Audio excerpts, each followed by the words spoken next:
And to Tallahassee, where lawmakers are back at the Capitol for a special legislative session focusing on the property insurance crisis in our state. Senate committee members just gave the green light on proposals aimed at fixing everything from sky-high rates to homeowners without coverage.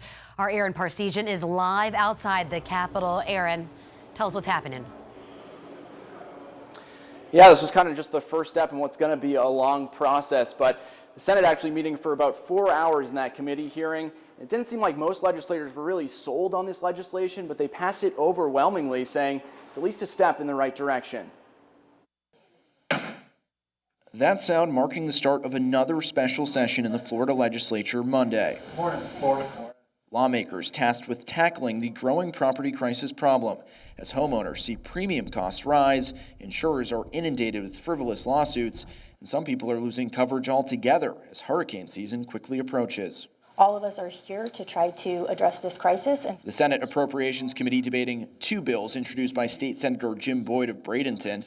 It will drive more business to citizens. That make major changes to property insurance laws in the state. Among the most notable, preventing insurers from automatically denying coverage based on the age of a roof. Set aside $150 million in grant funding for some homeowners to retrofit for protection against hurricanes. And create a $2 billion reinsurance fund, essentially insurance for insurers to cover losses during hurricane season. Companies that buy in would have to reduce rates by the end of next month. The reinsurance issue, that should be immediate. I say immediate. The companies have to file, if they access that program, they have to file supplemental filings, and then those reductions will be shown sooner rather than later. But it could take up to 18 months before people actually see a reduction in their premiums. Democrats offered an amendment to freeze rates, but that was struck down by Republicans, who say it could cause more companies to go insolvent. We're going to continue to fight to work to make sure that a product is as good as it can possibly be in such a short amount of time. Leaders on both sides say this is a step in the right direction, but more work will need to be done to address just how large of an issue property insurance will continue to be in the state.